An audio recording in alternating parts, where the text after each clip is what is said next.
Pemudik dibabat begal, polisi beri THR tiba panas. Kebahagiaan dua pemudik asal Kalimantan berubah duka. Dua pemudik bernama Mulyadi dan NZ asal Kalimantan menjadi korban pencurian disertai kekerasan atau begal. Peristiwa ini terjadi usai berkunjung di rumah kerabatnya di Kota Makassar, Sulawesi Selatan. Keduanya jadi korban begal saat melintas di bilangan Jalan Barawaja 2, Kecamatan Talo, Kota Makassar, Sulawesi Selatan pada Sabtu 22 April 2023. Dari informasi, peristiwa nahas itu terjadi kala keduanya baru saja pulang usai bersilaturahmi di rumah kerabatnya. Usai mereka mengisi BBM di SPBU sekitar lokasi, keduanya langsung dicegat oleh para pembegal hingga diserang dengan senjata tajam. Begitu melintas di jalan area persawahan, korban dipepet oleh pelaku.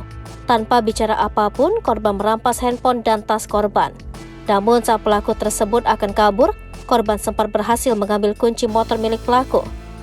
Sadar kunci kontak tersebut diambil korban, pelaku berusaha merebut kembali kunci kontak tersebut dan kalap sampai menganiaya korban. Korban dipukul dengan menggunakan paving, tepat di bagian kepala korban.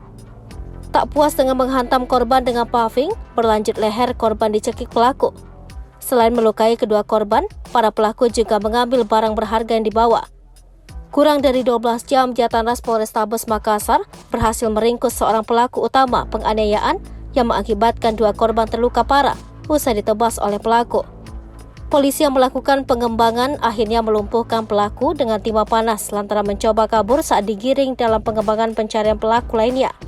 Untuk korban sendiri, hingga kini masih menjalani perawatan medis di rumah sakit akibat luka tebasan senjata tajam.